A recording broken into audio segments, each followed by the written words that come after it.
Good afternoon and welcome to CEC Gurukul lecture. In this special session on symbolic interactionism, we have with us Ms. Manisha, who is going to translate the lecture in sign language. This is a series on symbolic expression. For today, we are going to talk about an important sociologist who is considered as contributing to contemporary sociology. The approach is called symbolic interactionism. Now, to begin with, we need to understand what is symbolic interactionism. Now, symbolic interactionism is a school of thought in sociology which comes in with the understanding that society is not kind of a concrete reality or an object which can be observed, classified, and studied. Rather, society consists of interaction, everyday interaction, and therefore the objective of symbolic interactionism is to understand everyday life. Now, how do we understand everyday life? One way is to use symbols. So, symbolic interactionism talks about symbols and assignment of meaning to these symbols, interpretation of stimulus and response, development of the self as a construct emerging from interaction, and therefore the focus is on understanding human action. Now, the term symbolic interactionism was first used in 1937 by Bloomer. Now, Bloomer, he kind of helps us to take sociology a step further from positivism, interpretative sociology, and then we have symbolic interactionism. Now, what are the principles of symbolic interactionism? Number one, human beings, that is individuals in society, unlike animals, are endowed with the capacity of thought. So, we can think. And what does it imply? We can then kind of manipulate our action, change our action, and also change the way we approach a social situation. So, the capacity for thought is saved by social interaction. What does this mean? This means that when we are interacting, we are also thinking. And when we think, we kind of start organizing things around us. So, interaction is also a learning process. We learn meanings and symbols that allow us to exercise our thought carefully and meaningfully. So, this is the idea of what symbolic interactionism is. Second, we can also modify or alter the meaning and symbols that are used in action and interaction on the basis of interpretation of the situation. For the meaning that we attach will change. The object will remain the same from situation to situation. And the moment the meaning changes, the way we will react to that object will change. Third, people are able to make this modification and alteration because in part of the ability to interact with themselves. So, in any situation, the individual is at one level interacting with the other, that could be one or multiple, but at the same time, one is also interacting with one's inner self. So, we are constantly thinking. We are constantly kind of in a process of interacting with ourselves. Now, what does this mean? This means that when we are interacting and thinking as conscious being, we can change the course of action. So, answer is that we are talking to each other and suddenly we see a spark of fire. So, we then kind of alert ourselves and change our mode of action. Fourth, the intertwined pattern of action and interaction make up groups and society. So the way we interact with one group and then we kind of interact with another group. Now these exchange builds a network. And what is society? Society is a network of people. Now, Erving Goffman was a sociologist who developed and presented the symbolic interactionism. Now, what is very significant about Goffman is the approach that he uses. So, we will see how Goffman uses the symbolic interactionism to explain everyday life. Now, before we go into his methodology, let us briefly understand the biography. Erving Goffman was an American sociologist. He played a dominant role in this 20th century in developing modern American sociology.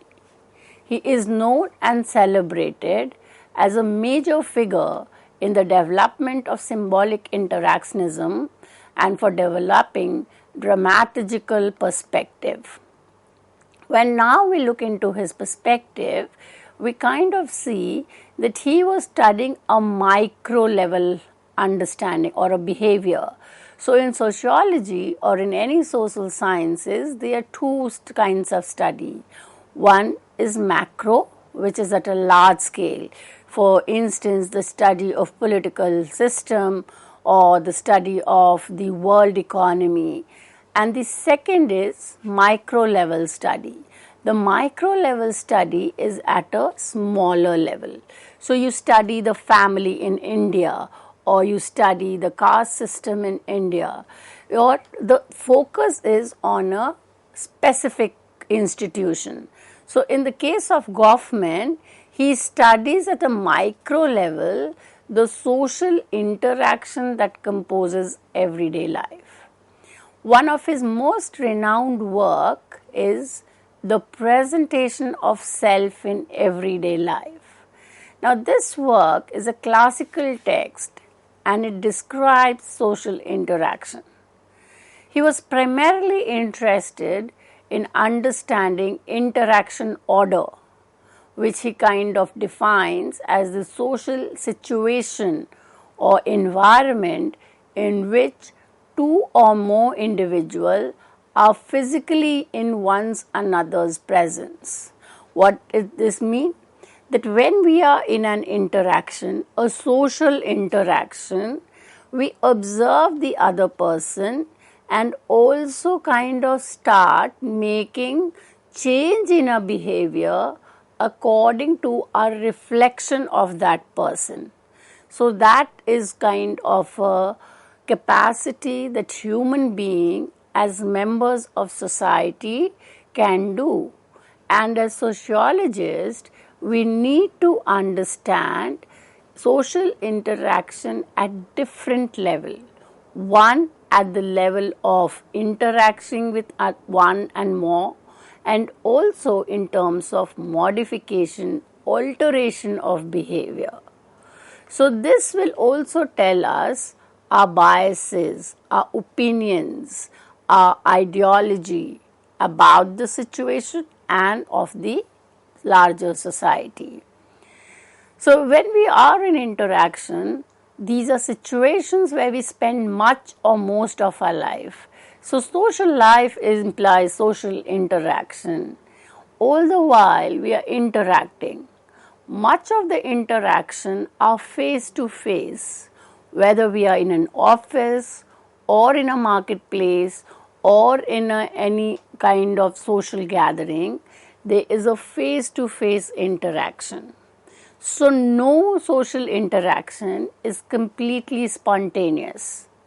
Because for us to be a participant in an interaction, we need to have prior understanding of the situation. We are well aware of our presence in a social situation. And that itself will tell us about our identity, our location, and the context to which we belong. So when we see at the approach of Goffman, it is called an inductive approach. What does this imply?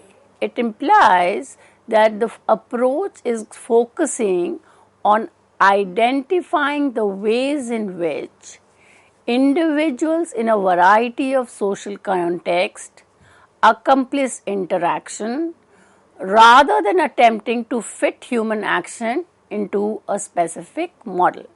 So, this is kind of from a methodological instance, we see that sociology is moving or progressing. So, earlier the classical sociologist wanted to create models, the ideal types, or we kind of create a generalized theory where we fitted interaction. Now is the other way around. The objective is to understand different ways, multiple ways in which people interact or people are living their everyday life. Goffman's work was the observation and analysis of individual conduct as an attribute of social order of society and not as an individual person. What does it imply? That when we are interacting in any situation, it is not only our individual body or our individual idea, but it is the result of our position, status, and role in society. Therefore, when you have to understand any interaction, you cannot just understand from that specific context, but needs to relate it to the wider society. In doing this, Goffman was concerned with the individual and the self, viewing these as the product of social interaction, not on the individual whose existence predated society. Now, again, methodologically, we see that classical theories were focusing more on the collective. Durkheim was talking about collective consciousness, Marx was talking about class consciousness.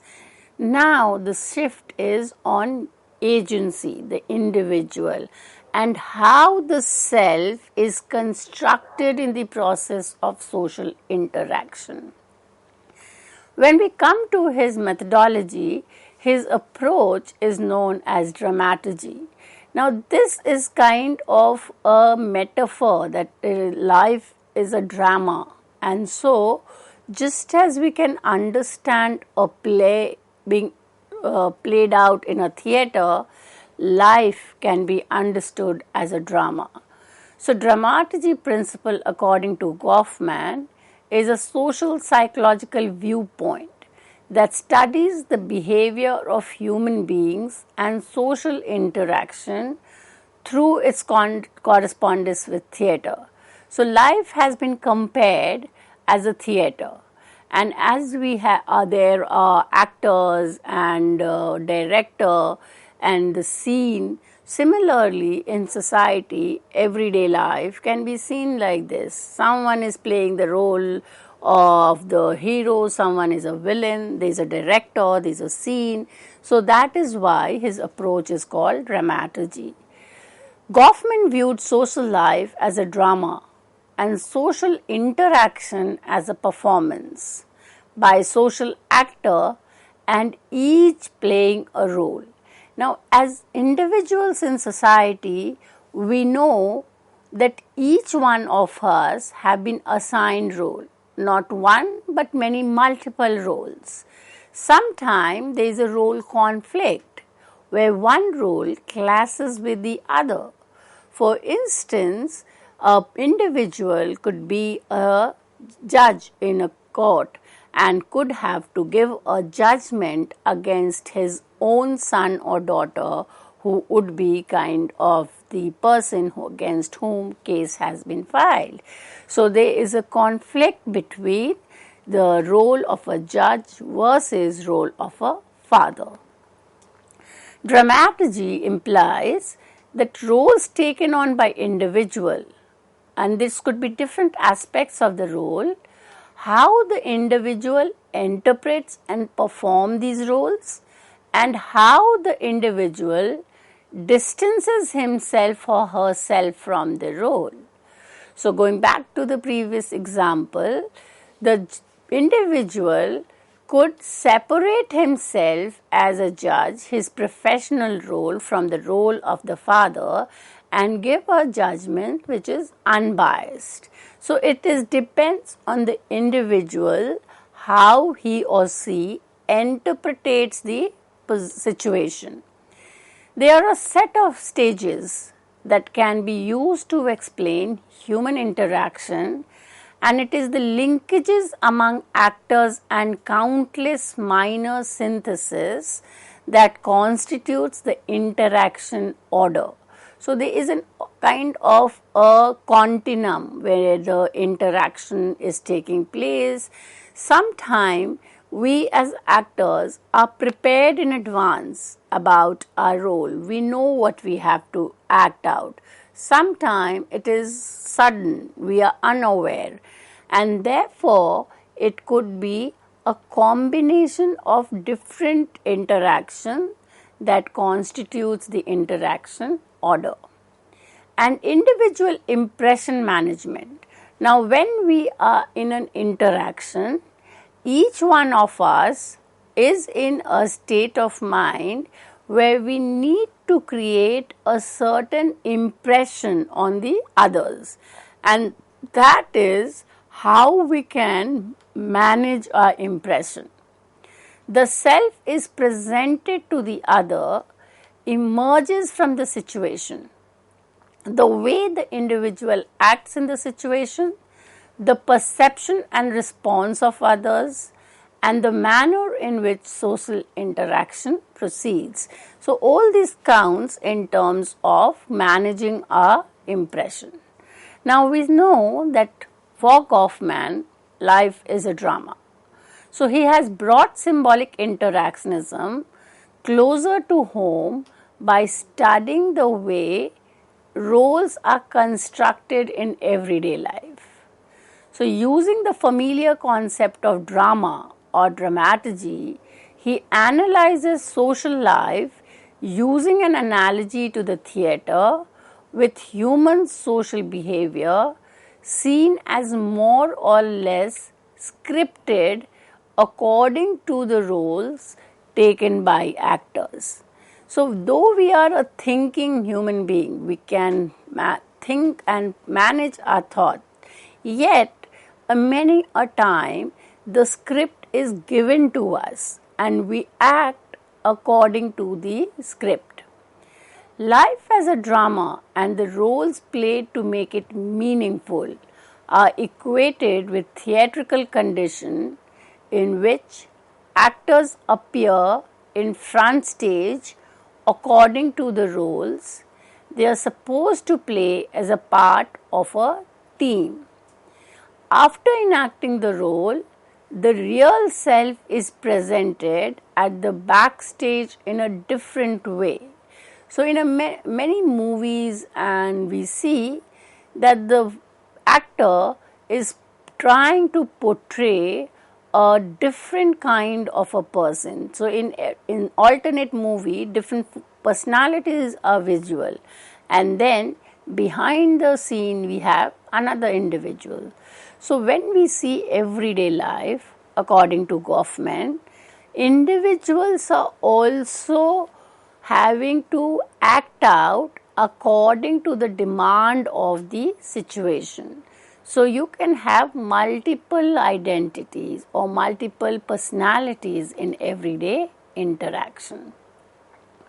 The simplicity and variety of roles people play make symbolic interactionism appeal here. So, sometimes sociology is considered as a very boring or a very routinized subject. Now, what Goffman wants to do is make it more interesting. And how does he do it? By making it look like a drama which has been scripted.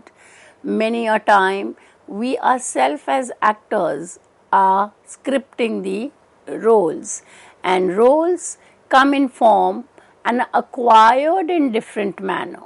So we take role. There's a concept called role taking. Role taking is a key mechanism of interactionism defined by particular situation and environment.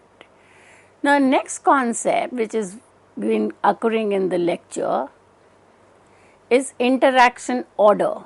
Interaction order is the site where self and identity are formed as the largely unspoken routines, performances, and rituals played by members of society in the process of interacting with each other. So, interaction places us in danger. So, we may make deals to ensure our safety. Sometimes we know that we are interacting with a higher authority. So, we know that it is a dangerous situation. So, we will kind of manipulate our action or kind of ensure that we make some kind of deal where the threat is reduced. So, the interactive order is fact orderly, a virtue of a large base of shared cognitive presupposition. So, he talks about performances, the way in which we work as a team member, and we kind of are aware of our existence, the context in which we are talking, and the way in which we interact. So, he kind of talks about interaction order as an encounter, how you kind of face the focused encounter and unfocused encounter in terms of our ways in which we look at reality. So, language and social interaction for Goffman are related to each other. It is through language that social interaction is possible.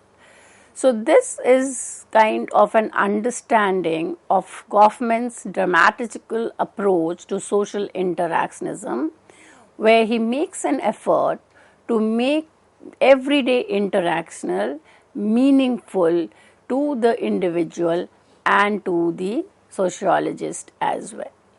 With this, I come to an end of this lecture. Thank you.